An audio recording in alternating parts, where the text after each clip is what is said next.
Ready, Megan? Yeah.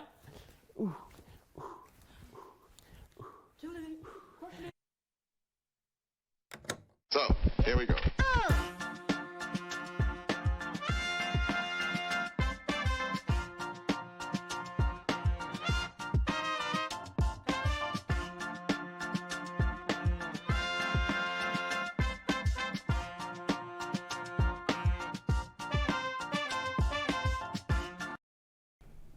Women's basketball falls to Smith College in the Sweet 16. However, women's gymnastics clinched their 4th straight WIAC championship. We have all this and more here on Titan Recap.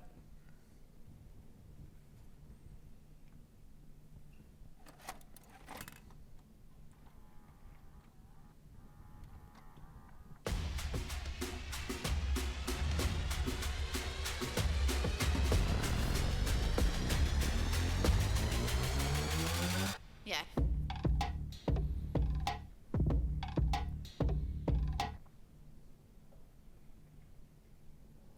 Welcome to Titan Recap. My name is Dylan Przybylski. Thank you for joining us as we have recap the best in Titan athletics. Joining me tonight is Andy Glassell, Jack Gold, and Amelia Roberts. Before we dive into recaps, I want to get a quick feel on everyone's thoughts about this weekend. We had a tough loss in women's basketball. Gymnastics took home the championship. Track and field did well. Jack, start us off with your brief takeaway from this weekend. I think that the Lady Titans for the basketball had a great tournament. They just came up a little short this weekend, which was unfortunate, but a Sweet 16 getting there is great. I think that's just good for the program. What are you thinking long-term with them? Losing 2 key seniors in Kennedy Osterman and Mackenzie Klahawk. I think retaining Casey Vale is massive for them because it leaves a big leader for the team, and she's also been dominant all season. And I think she's a great piece to build around until they can get another piece like her to replace her next season. Well, I think she has a replacement. I think that Hardwick's the replacement there, so I don't think they really needed Vale back because Hardwick kind of already stepped up in a season where she's already behind Vale. She already had 6 points off the bench. And she started most games, but was key when the bench pieces came in because, again, Vale and Hardwick weren't in the same spot.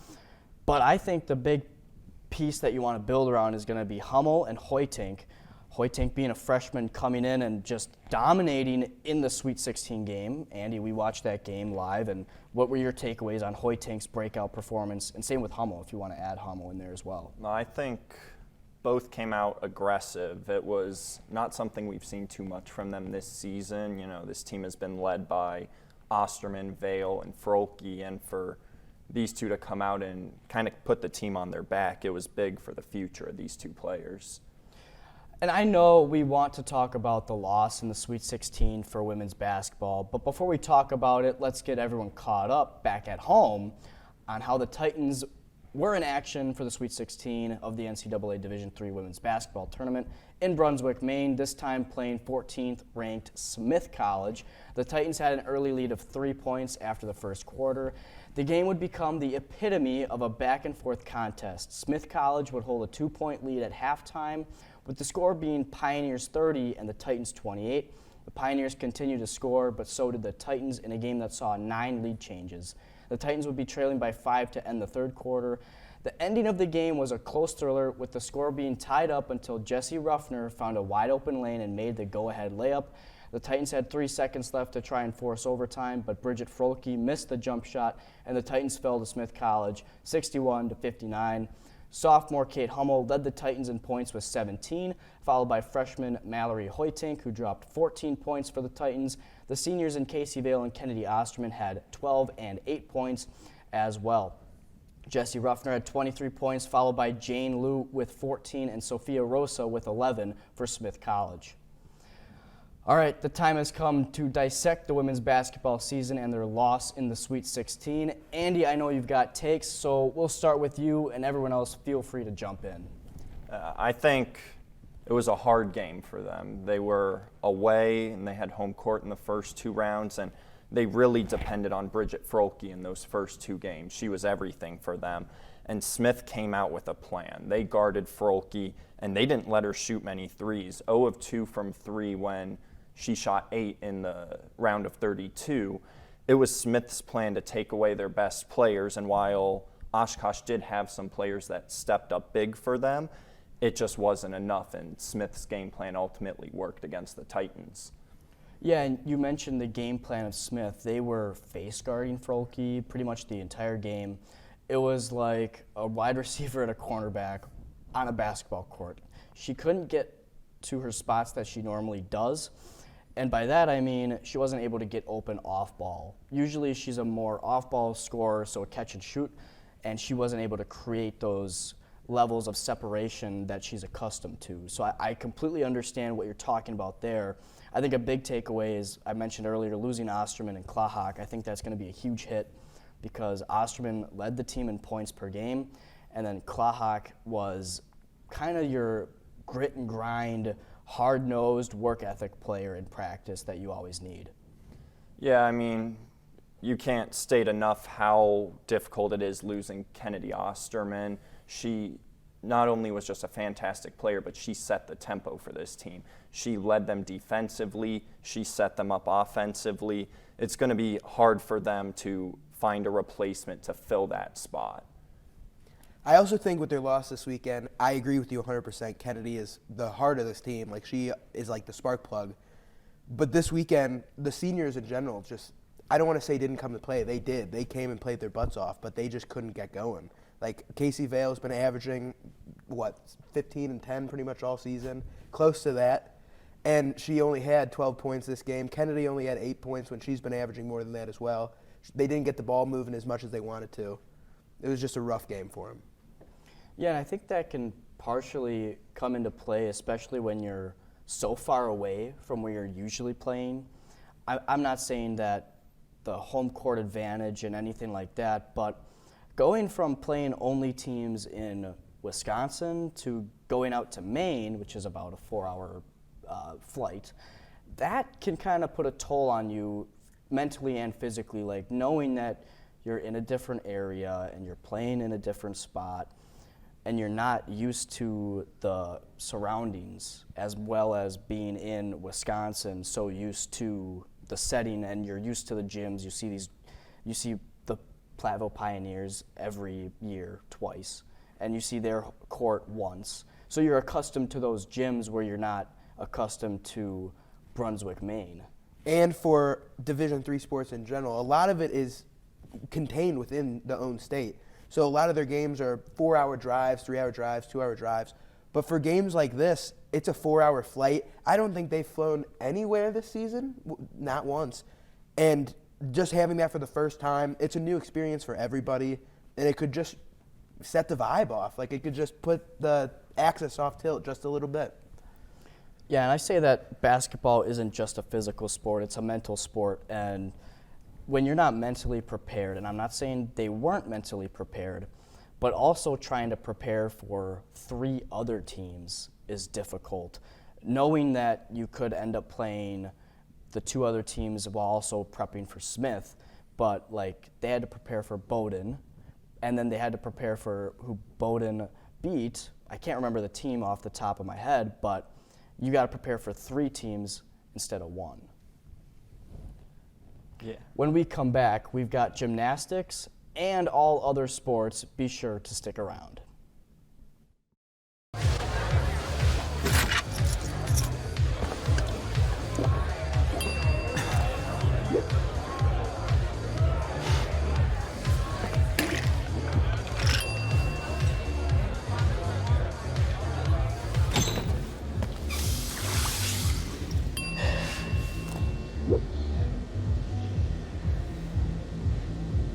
If you need to do something to feel okay to drive, you're not okay to drive. Don't drive buzzed.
Welcome back, everyone. We've got some other sports to cover, so let's get into it. Andy, why don't you talk about gymnastics? Yeah, absolutely.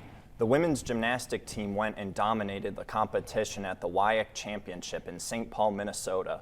The Titans entered the competition as the second seed, but would score 192.875 points to take the top spot. Emily Buffington would take the conference and program record on the uneven bars with a score of 9.9. Emily would go on to win all-around honors with total program score of 38.4. The rest of the women's gymnastics team would put up a decent showing, with Mia Lucero finishing second on the floor exercise and vault, with Rihanna McGibney finishing third. The women's gymnastic team earned an automatic bid to the NCGA Championships with their win. The NCGA Championship will happen on Saturday, March 23rd in Collegeville, Pennsylvania. Thank you, Andy. Jack, talk about NCAA Indoor Track and Field Championships with us. Yeah, for sure. The men Titans traveled to Virginia Beach to compete in the D3 Men's Track and Field Indoor Championships this past weekend.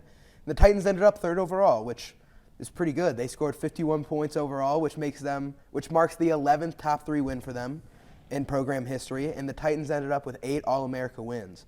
Unfortunately, UW-Whitewater took the championship at the event, but Charlie Nolan and RJ Bosshart for the Titans both claimed All-America honors with their heptathlon finishes. Nolan placed 5th and Bosshart placed 8th.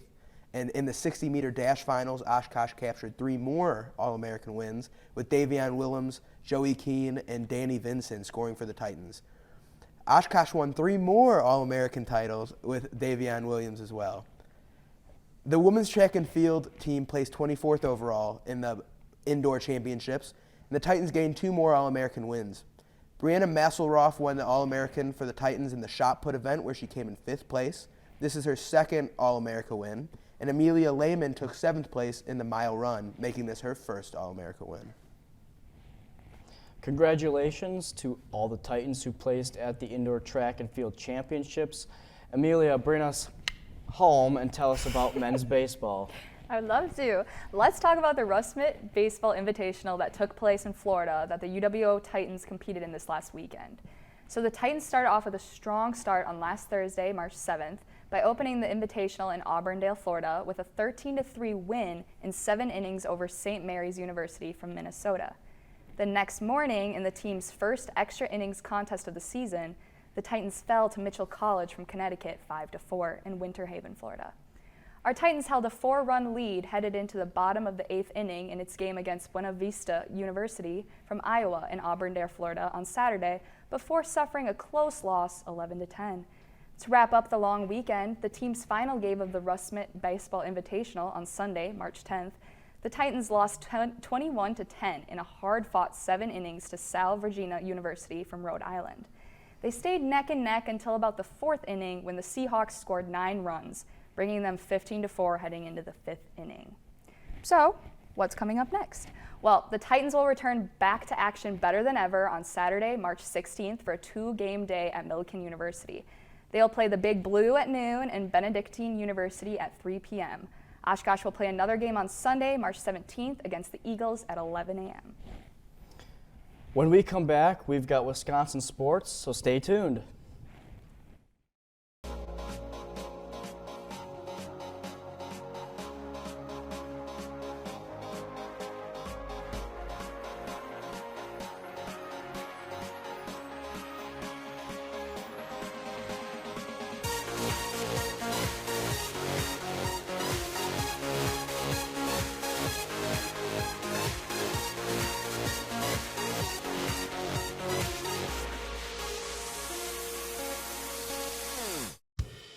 Dear Overlord, my time here on Earth is going well. Balak, Megram, and I have learned a lot about human culture, and even conquered the vacuum. Megram and I also got homesick, which was not fun. We are having a great time and cannot wait to report our findings. Love, Elrod.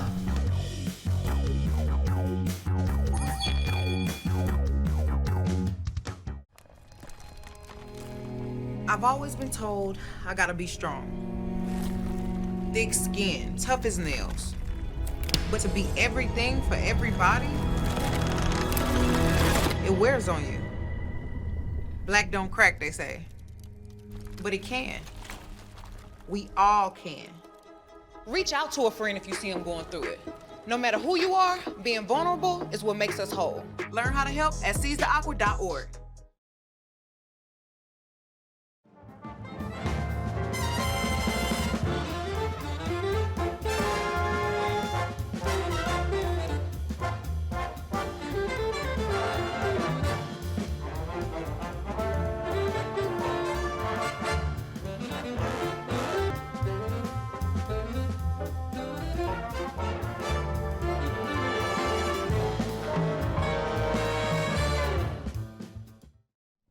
Welcome back to Titan Recap. Now that we have covered Oshkosh sports, let's get into Wisconsin sports. I'll kick us off with an update on the Packers. So the Packers made a ton of moves. First off, cutting David Bakhtiari to open it up of the free agency. And then Josh Jacobs got signed within minutes of that cut. So 4-year, $48 million deal for Jacobs. And honestly, for about 15 minutes, everyone thought the Packers had the best backfield until the news dropped that Aaron Jones would get cut. And all the Packer fans' hearts broke, just shattered. And they continue to be broke and shattered as he signs with the Vikings today. Xavier McKinney signs a 4-year, $68 million deal with the Packers, so we have a new safety. That's a big move. That's something we've been looking at, especially in the draft.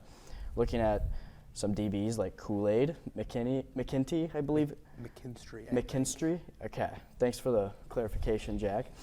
And then these moves are big-time moves, and Gutenkist is making it known that this is his team. I don't want to get ahead of myself, but I think Bakhtiari will be in a different green jersey next season. I think he's going to go to the Jets with Rodgers. And before I kick it off, I would just like to show some love to an Oshkosh alum. Last year he played baseball for the Titans, Matt Sherman. He's now in the Big East playing for Creighton. He just won Player of the Week. He's been killing it in the Big East, so congrats to Matt Sherman.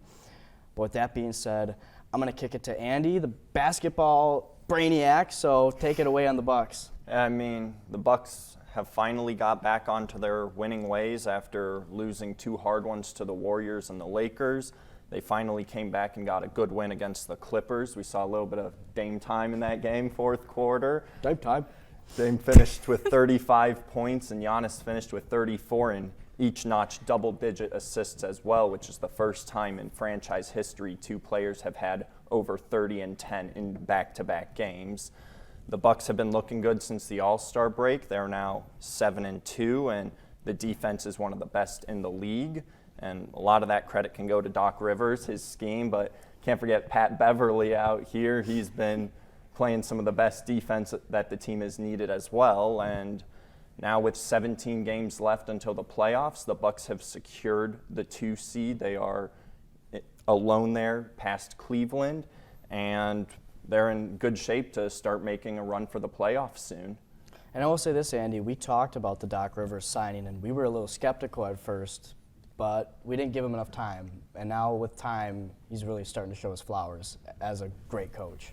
I think any Bucks fan can agree that no one really gave him the proper amount of time. He came into this job on the hardest road trip of the year, playing contender after contender, and with a new coach, new scheme, you can't expect to win those games. And I believe Doc Rivers now has a winning record with this team since he's been hired, and things are starting to look up. Damian Lillard is back. He's out of this slump, and he's been much better since the All-Star break, to say the least. For sure.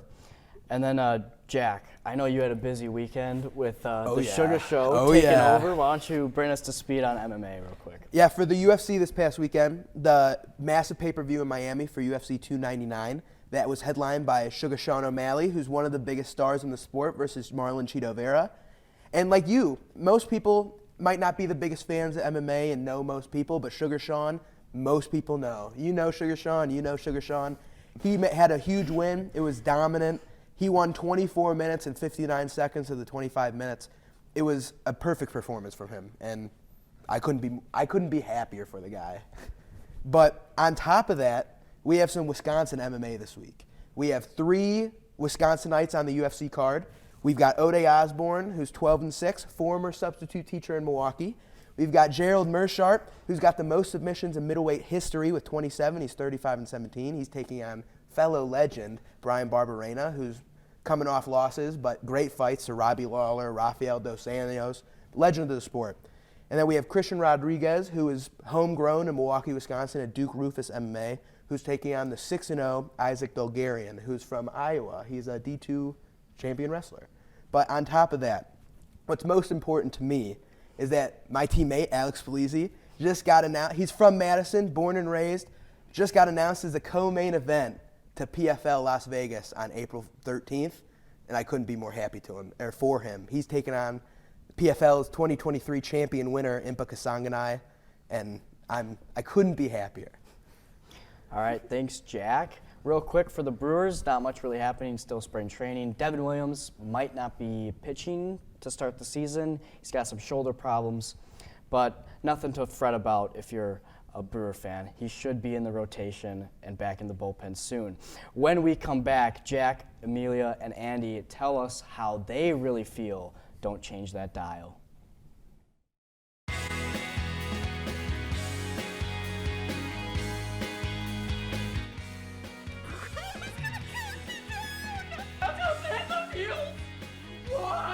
Okay, so what we're going to want to do first is get our buttermilk.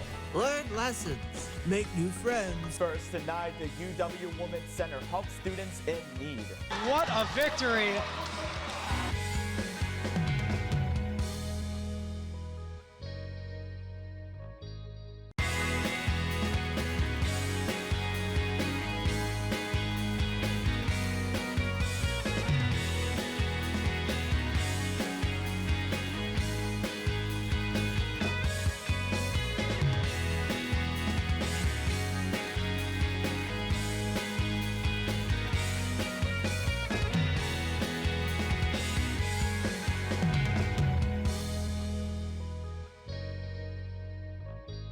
So, here we go.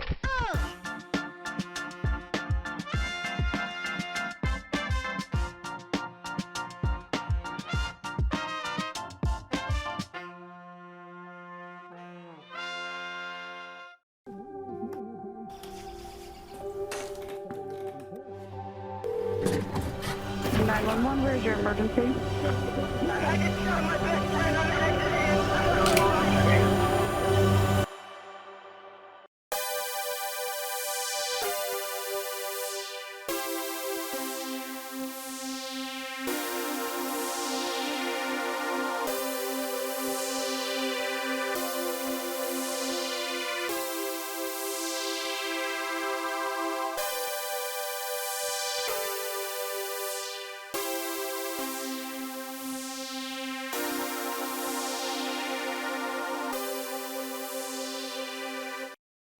We have come to the final part of the show where we, the table, share our final hot takes in the segment Speak Now or Forever Hold Your Peace. All right, this is where the gloves come off and we lay it all out on the table before God and man. Give me your hottest take on Titan athletics or Wisconsin sports from this past weekend. Andy, I know you talk trash during games, so let's start with you. Well, looking at the Badgers, we didn't really talk about them with the Wisconsin sports. They have notched the 5 seed in the Big Ten tournament coming up this week. And I saw a projection earlier today that they're anticipating 7 Big Ten teams make the NCAA tournament. And I think that is ridiculously high. The Big Ten is not as good of a conference as it is made out to be. They come up short every year. They do not play a modern style of basketball. But for some reason, year after year, these guys are getting ranked in the top. Purdue should not be a top 3 team. They should not be a 1 seed. Illinois should not be projected as a 3 or 4 seed.